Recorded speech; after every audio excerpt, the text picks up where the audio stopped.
In Lake Forest, Illinois in 1933, James Boone Wilson and Margaret Culligan Wilson welcomed a son during the height of the Great Depression.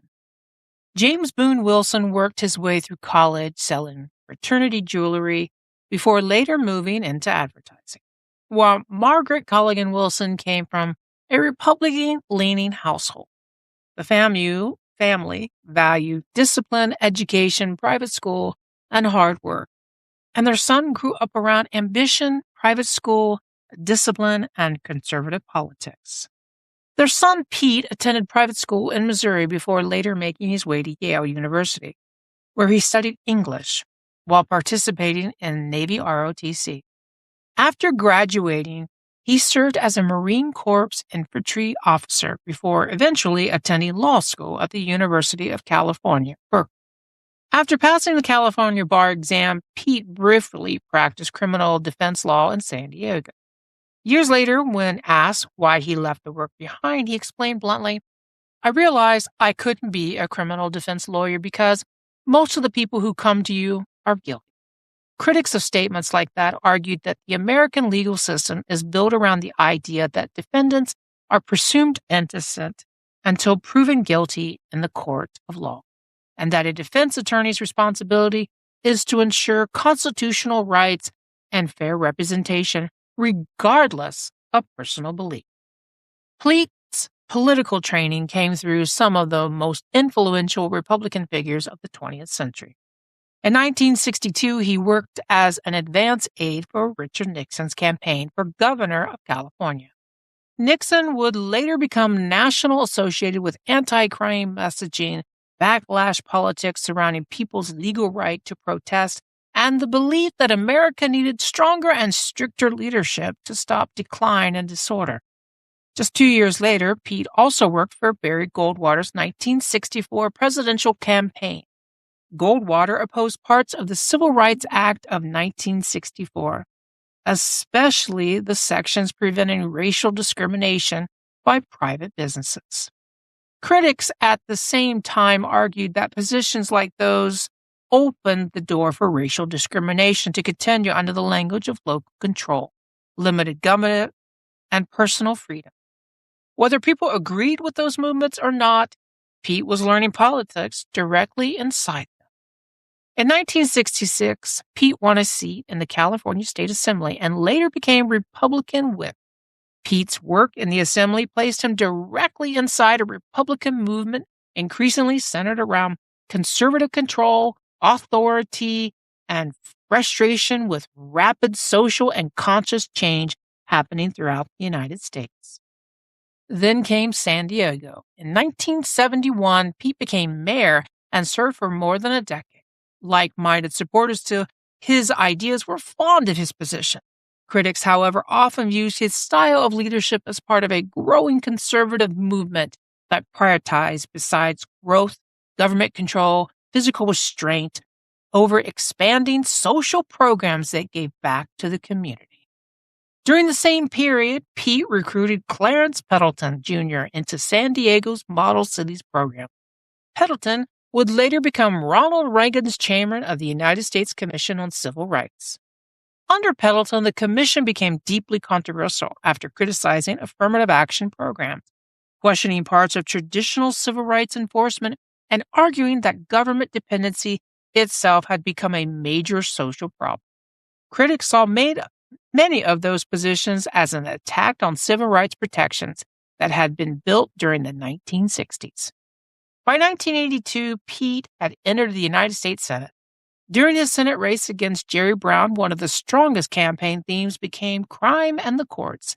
He repeatedly attacked Brown over judicial appointments, especially California Chief Justice Rose Byrd, arguing the courts had become too lenient and disconnected from public rights and safety concerns.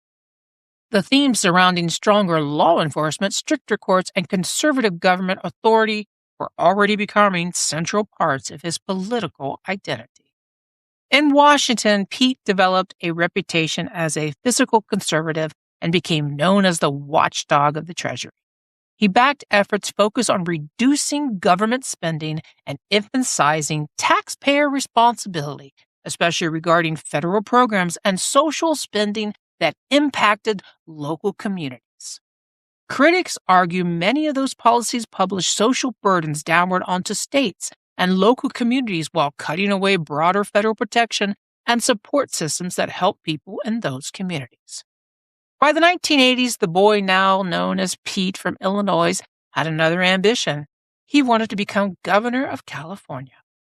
For much of the 20th century, California was viewed as a Republican stronghold, and the state launched the careers of Richard Nixon, Ronald Reagan. Republicans carried California in presidential elections throughout much of the 1960s, 1970s, 1980s, including victories in 1968, 1972, 1980, 1984, and 1988.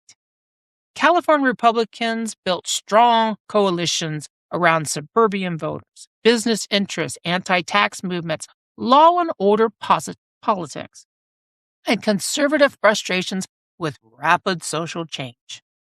By the late 1980s and early 1990s, California was under enormous pressure. Recession, immigration debates, rising house costs, racial tension, crime, fears, and anxiety over government spending was colliding all at once. Then came the boy with ambition, Pete. Pete Wilson began his race for governor inside the California climate. He won the governorship in 1990 during one of the state's most difficult economic periods in decades. Budget problems grew, unemployment rose, and public frustration spread across the state. As those pressures mounted, immigration increasingly became one of the most political explosive issues in California. Then came Proposition 187. The measure proposed blocking undocumented immigrants from many public services, including non-emergency health care, social services, public education. It also pushed teachers, nurses, and public employees into reporting and verification rules tied to immigration status. Supporters argued California taxpayers were carrying an unsustainable financial burden. Opponents argued the measure targeted immigrant families, children, and entire communities while turning public institutions into immigration enforcement systems. At the time, Proposition 187 was extremely popular with many California voters. In 1994, the measure passed with nearly 59% of the vote, and Pete Wilson won election to a second term as governor. In the short term, the strategy worked politically, but the long-term results became something very, very different. Civil rights groups challenged the law in court. Major parts of Proposition 187 were eventually blocked and later ruled unconstitutional because immigrant enforcement largely falls under federal authority rather than state authority. At the same time, immigrant communities, Latino voters, student organizers, civil rights groups began mobilizing politically on a massive scale. Communities that felt targeted by measure increasingly registered to vote, organized locally, and became deeply involved in California politics. What was intended to strengthen Republican power in California instead helped reshape the political future of the state. California has not voted Republican for president since 1988. By 2026, that means nearly 4 decades have passed since California last supported a Republican president candidate. Republicans have also struggled for years in statewide races while Democrats dominated much of the California's modern political landscape. For many historians and political analysts, Proposition 187 became more than a ballot measure.